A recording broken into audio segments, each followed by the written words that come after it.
जय श्री श्याम सभी को। हम सनातन एकता संघ मोदीनगर, जैसा कि आप सभी को पता है, कल 16 मई दिन शुक्रवार 2025 को हमारा मोदीनगर कार्यक्रम था। बाबा शाम का कीर्तन था, जिसमें भजन सम्राट कन्हैया मित्तल जी बुलाए गए थे, विमल दीक्षित जी बुलाए गए थे।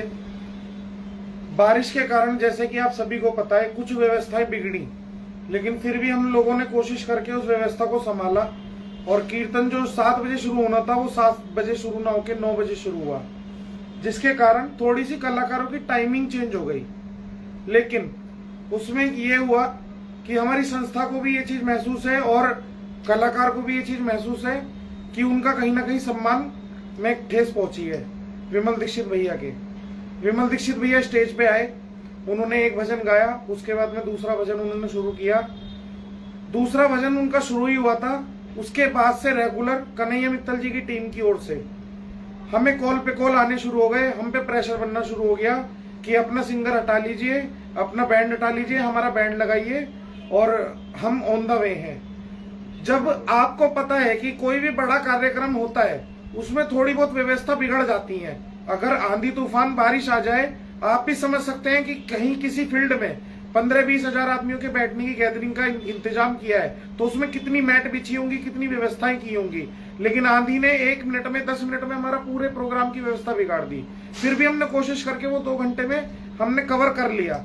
हमारी टीम ने जितना हो सकता था हम सबने मेहनत की उसके लिए, लेकिन हमारी ये मेहनत पे बिल्कुल पानी फिर गया, सिर्फ कन्हैया मित्तल भैया की टीम की वजह से। उन्होंने इतना हम पे प्रेशर बना दिया कि भैया आप अपना ग्रुप हटाइए, भैया इतना लेट नहीं आते हैं, चलो आपका 9:30 का टाइम था, आप 10 बजे माइक दे दो।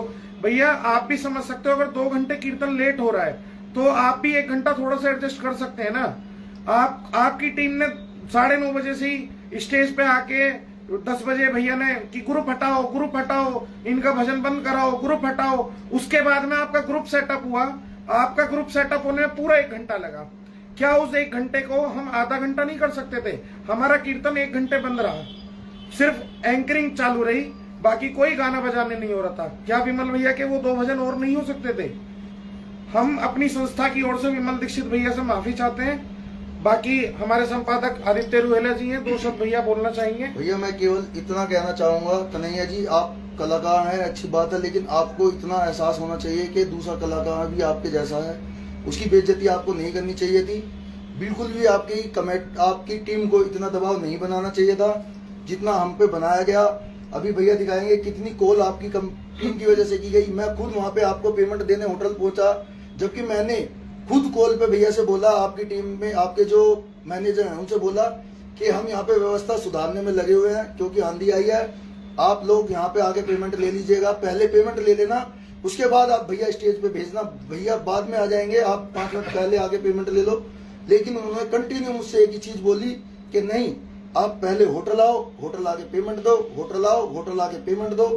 आप उसमें भी देख सकते हैं, वहां से आपके साथ आपके कुछ अन्य लोग जो मेरठ से थे, मोदीनगर से भी थे, हमारी कमेटी में भी नहीं थे, उन लोगों को भी आपकी टीम ने हम पे दबाव बना के अपने साथ जोड़ा, हमारी स्टेज पे बैठा दिया उन लोगों को।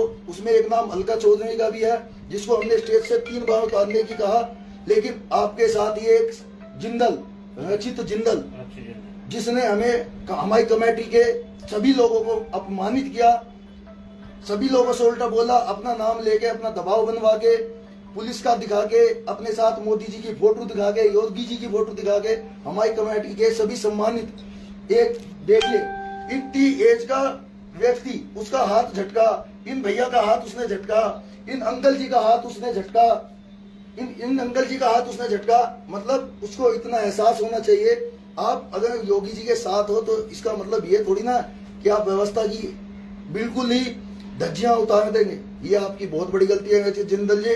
आप कहीं भी आगे जाएंगे, कन्हैया मित्तल जी का नाम लेके आप भी उनकी बदनामी करवा रहे हैं कि मैं कन्हैया मित्तल के साथ आया हूँ। तो कन्हैया भैया मैं आपसे भी बोलूंगा कि आगे से इस चीज का ख्याल रखें कि किसी के प्रोग्राम में जाएं तो दूसरे लोग को उसको लेके जाएं जिसको वहां पे बैठने की एक तरीका हो, उसको सहूलियत हो कि भाई मैं जहां जाऊं उस मंडल को उसकी कोई दिक्कत ना हो। आपने स्टेज पे खड़े होकर कहा कि मंडल की दिक्कत है, मंडल ने व्यवस्था नहीं बनाई। कन्हैया जी एक बात बताइए, 1 घंटे पहले जब जहाँ पे आंधी तूफान आया हो, वहां पे व्यवस्था बनाने में कितना टाइम लगता है। मैट गीली थी, आप मुझे वो चीज बताइए कि जिससे हम 1 घंटे में मैट सुखा देते हैं। एक चीज बताइए, 600 मीटर का वो फील्ड था, इससे बड़ा फील्ड हमारे मोदीनगर शहर के अंदर नहीं है। और मुझे लगता है कि इतने बड़े फील्ड में व्यवस्था इतनी जल्दी नहीं बनाई जा सकती थी। उसके बाद भी हमारी कमेटी ने, सभी कमेटी मेंबर्स ने, हमारे 35 बाउंसर ने जितनी व्यवस्था बनाने की कोशिश की, कन्हैया जी आपने खुद उस व्यवस्था की धज्जियां उड़ाई स्टेज पे, ये बोल के कि किसी भी भक्त को कुछ ना लगे। स्टेज पे जब बच्चे चढ़ रहे थे, लोग, पब्लिक चढ़ रही थी, आपको कुछ हो जाता तो कमेटी बदनाम होती, कमेटी का नाम गंदा होता, कमेटी जिम्मेदार होती। तो वो व्यवस्था आपने नहीं बनाने दी। वहां पे आप बहुत गलत थे, बिल्कुल गलत लगे। हमने बहुत मन से 2 महीने से इस प्रोग्राम की तैयारी चालू की हुई थी। मैं खुद 2 महीने से इसमें लगा हुआ था, अपना काम छोड़ के लगा हुआ था, भैया लगे हुए थे, बाकी पूरी टीम लगी हुई थी। लेकिन आपने सबके इतना अपमान किया।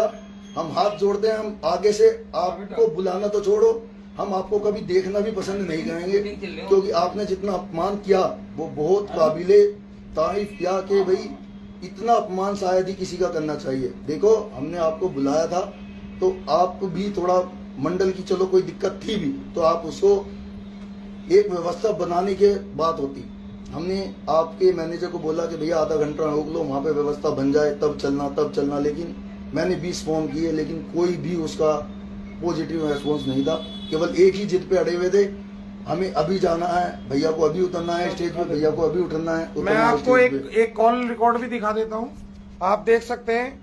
लास्ट 8:30 बजे मेरी बात हुई है भैया से कि भैया हमारी तैयारी चल रही है, बाकी शुरू होने वाला है प्रोग्राम। उसके बाद आप ये देखिए 9:04 से 9:17 तक 4 मिस कॉल हैं। उसके बाद में ये फिर 9:17 पे मेरी बात हुई है। भैया ने यहाँ से मुझे प्रेशर बनाना शुरू कर दिया कि भैया आप हमारा ग्रुप लगवाइए, अपना ग्रुप हटवा दीजिए, अपना सिंगर हटा दीजिए, और भैया ऑन द वे हैं। उसके बाद में आप देख सकते हैं ये टोटल कॉल सारी उन्हीं की हैं। आप देख सकते हैं लाइव में भी, प्रोग्राम पूरा लाइव है। मेरे एक हाथ में माइक रहा है और एक हाथ में मेरे फोन रहा है। मुझे कॉल पे कॉल आप देख सकते हैं, सारा कॉल रिकॉर्ड है, बात तक का भी। हम जानते हैं कि इतने बड़े फील्ड में व्यवस्था कैसे बनी है हमारी, फिर भी विमल दीक्षित भैया के साथ जो हुआ उसका हमें भी दुख है, क्योंकि एक वो भी एक बड़े सिंगर हैं और उनकी भी पहचान बहुत अच्छी है। विमल भैया, हम लोग सभी, पूरी संस्था, आप देख सकते हैं भैया, हमारी पूरी संस्था है यहाँ पे। ऐसा नहीं कि हम 2 लोग 4 लोग ये वीडियो बना रहे हैं, हमारी पूरी संस्था है भैया हमारे साथ यहाँ। और हम सभी आपसे माफी चाहते हैं भैया, जो हमसे गलती हुई है उसके लिए हम क्षमा प्रार्थी हैं भैया आपसे। और बाकी हम ये भी एक वीडियो के माध्यम से आप लोगों को बता दें कि हम कोशिश करेंगे कि हम आगे जब कीर्तन करेंगे कोई, भैया हम तो अपनी साइड से बायकॉट करते हैं कन्हैया मित्तल का। हमें ऐसे कलाकारों को नहीं बुलाना जिसकी टीम और वो लोग किसी का सम्मान करना ना जाने। अगर उसके साथ, अपने साथ किसी भी 4 आदमी को लाके तुम स्टेज पे बैठा लेते हो, हमारी कमेटी के बुजुर्ग, महिलाएं सब वहां पे परेशान है। वो रचित जिंदल जी ने वहां पे स्टेज पे बैठी हुई लेडीजों से भी बदतमीजी की, उनको भी धमकियां दी। तो ये बिल्कुल गलत था, ऐसा नहीं होना चाहिए। बिल्कुल सब चीजों की जितने हमने क्यास लगाई हुई थी सबकी धज्जियां उड़ा दी गई।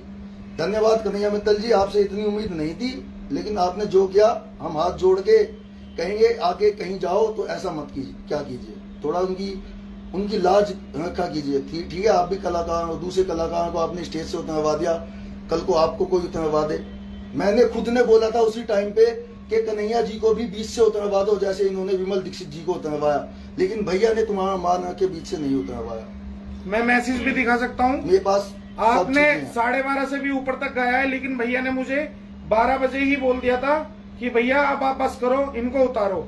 मैं आपको मैसेज दिखा सकता हूँ, अभी मेरे पास मैसेज भी पड़ा हुआ है, ये देखिए। मैंने भैया को 12:12 पे मैसेज कर दिया, भैया बस लास्ट। ये देखिए, आप मेरा मैसेज देख लीजिए, ये देखिए। मैंने वॉइस कॉल भी की और ये मैसेज भी छोड़ा भैया को कि भैया बस लास्ट। उसके बाद भी भैया ने 1-2 भजन गाए थे। लेकिन हम विमल दीक्षित भैया अब भी आपसे यही कहना चाहते हैं कि जो हुआ भैया, आप हमें माफ करें, हम छोटे हैं आपसे सब। आगे भविष्य में हम ध्यान रखेंगे कि आपकी जो गरिमा है, जो आपका सम्मान है, उस पर कभी कोई ठेस ना पहुंचे। बाकी हम सभी से यही प्रार्थना करते हैं कि कीर्तन में जो लोग आए थे, जिन्होंने बाबा का आशीर्वाद लिया, हमें बहुत अच्छा लगा कि मोदी नगर की जनता ने हमें इतना सपोर्ट किया कि वहां पे कोई अनहोनी नहीं हुई। हमें उस चीज की बड़ी खुशी है कि कीर्तन में बहुत पब्लिक आई और हमें जितनी उम्मीद थी उससे ज्यादा ही क्राउड आया था। हम सभी का बहुत बहुत धन्यवाद करते हैं जो लोग आए भैया मैं थे। एक चीज और कहना चाहूंगा मोदी नगर वासियों से कि अलका चौधरी जो स्टेज पे बैठी हुई थी, हमारी कमेटी की साइड से उसको कोई इनविटेशन नहीं था, कुछ नहीं था। हमने उसको स्टेज पे बैठने से मना किया, वो जबरदस्ती स्टेज पे बैठी, वहां पे बैठे हुए लोगों का अपमान किया, वो कहने से भी नीचे नहीं उतरी। वो कहीं हमारे पहुंचने से पहले मेरठ पहुंची हुई थी, जहाँ पे भैया जी का स्टे था, कन्हैया भैया का स्टे था, वहां पे पहुंची हुई थी। हमने उसे देख के कन्हैया भैया के मैनेजर को भी बोला कि भैया ये इस लड़की से हम अपनी कमेटी से कोई इसका लिंक नहीं है, तो हमारे साथ ये नहीं है, ठीक है। उसके बावजूद भी रक्षित जिंदल जी उसे आगे आगे लेके चल रहे थे। हमारी कमेटी मेंबर्स को कहीं पे भी सपोर्ट नहीं किया गया। सब लोगों ने मतलब अपने एक एटीट्यूड में हमारी सभी जो भी हमारी साइड से काम था सबकी धज्जियां उड़ा दी। सभी जितनी भी हमारी तैयारी थी सबकी धज्जियां उड़ा दी। जो भी जिन लोगों को भी परेशानी हुई, धक्का मुक्की हुई, जिसका भी सामना करना पड़ा, उसके लिए हम क्षमा चाहेंगे। आगे कभी भी हम बुलाएंगे, किसी छोटे कलाकार को बुला लेंगे, लेकिन हम कन्हैया मित्तल जी को कभी बुलाने की गलती नहीं करेंगे। जय श्री श्याम। जय श्री श्याम। जय श्री श्याम।